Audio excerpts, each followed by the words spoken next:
ব্যাপক জল্পনা কল্পনার পর অবশেষে যশোরের সারসাই উপজেলা পরিষদ নির্বাচন সম্পন্ন হয়েছে। যশোর সারসাই সোহরাব হোসেন চেয়ারম্যান এবং ভাইস চেয়ারম্যান পদে আব্দুর রহিম সর্দার ও সালমা খাতুন বিজয়ী হয়েছেন। এটাই আমরা শোনাবো এবং দেখাবো এবং ফলাফল জানাবো। শেষ পর্যন্ত দেখবেন, ভিডিওটির সাথে থাকবেন আমাদের। যশোরের সারসাই উপজেলা পরিষদ নির্বাচনে চেয়ারম্যান পদে দোয়াত কলম প্রতীকে সোহরাব হোসেন বিজয়ী হয়েছেন। তিনি 102টি কেন্দ্রের মধ্যে তিনি পেয়েছেন 37,570 ভোট। আর তার নিকটতম প্রতিদ্বন্দ্বী প্রার্থী আনারস প্রতীকের ওহিদুজ্জামান ওহিদ পেয়েছেন 12,291 ভোট। আর আব্দুল মান্নান মিন্নু মোটরসাইকেল প্রতীকে পেয়েছেন 3,929 ভোট। আর ইব্রাহিম খলিল ঘোড়া প্রতীকে পেয়েছেন 1,791 ভোট। এদিকে ভাইস চেয়ারম্যান পুরুষ পদে তালা প্রতীকের আব্দুর রহিম সর্দার বিজয়ী হয়েছেন।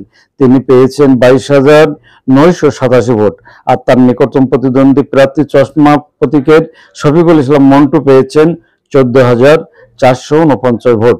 টিউবওয়েল প্রতীকের শাহদিন আলম বাদল পেয়েছেন 13,666 ভোট।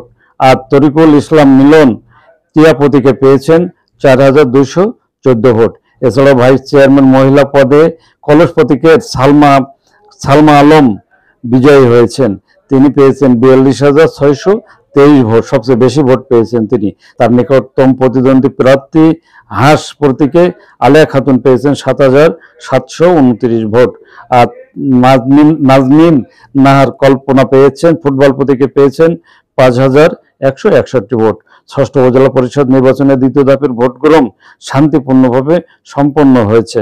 সকাল 8টা থেকে বিরতিহীনভাবে চলে ভোট গ্রহণ, বিকাল 4টা পর্যন্ত চলে ভোট গ্রহণ। তবে অধিকাংশ কেন্দ্রে ভোটারের উপস্থিতি ছিল কম, অধিকাংশ ভোট মাঠ ছিল ফাঁকা।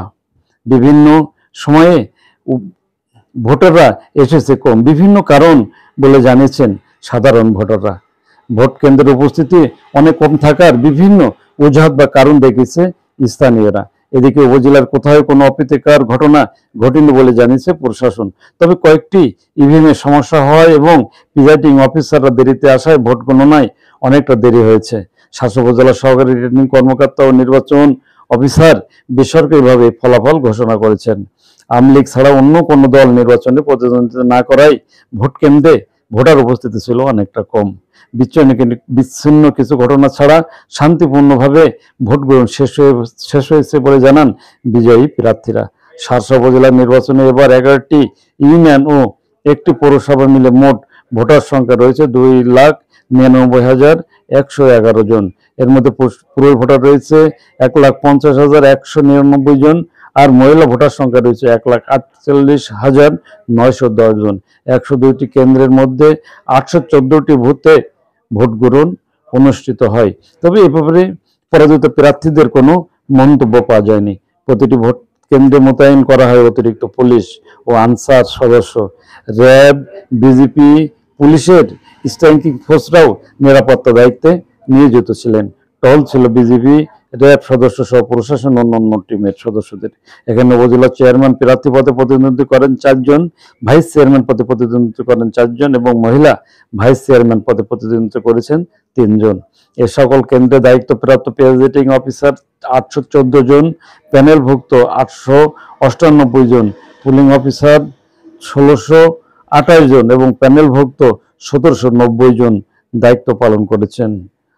102টি কেন্দ্রের মধ্যে 37টি কেন্দ্রে বিশেষ নজরদারিতে রাখা হয়। বেনাপোল পৌরসভা নির্বাচনে ইভিএমের মাধ্যমে ভোট গ্রহণ হলেও ইউনিয়ন পর্যায়ে এবারও প্রথম ইভিএমের মাধ্যমে উপজেলা নির্বাচন অনুষ্ঠিত হয়েছে বলে জানান উপজেলা নির্বাহী কর্মকর্তা ও সহকারী রিটার্নিং কর্মকর্তা নয়ন কুমার রাজবংশী। তবে এবার সারসা উপজেলা নির্বাচন নিয়ে ব্যাপক জল্পনা কল্পনার পর শান্তিপূর্ণ, সুষ্ঠু ও নিরপেক্ষ পরিবেশে অনুষ্ঠিত হয়েছে বলে বিজয় প্রার্থীর কর্মী ও সমর্থকেরা। তবে বিস্তর অভিযোগ করেন পরাজিত প্রার্থীর কর্মী ও সমর্থকেরা। তাদের দাবি, সুষ্ঠু নিরপেক্ষ ভোটের পরিবেশ থাকলেও তেমন কোনো কারচুপি হয়েছে বলে মনে করেন তারা। ভিউয়ার্স, আমাদের ভিডিওটি সম্পর্কে মতামত জানাবেন লাইক ও কমেন্টস করে, আর শেয়ার করে অন্যকে দেখার সুযোগ করে দেবেন। আর আমাদের চ্যানেলটিতে নতুন হলে এখনই করে নেবেন সাবস্ক্রাইব।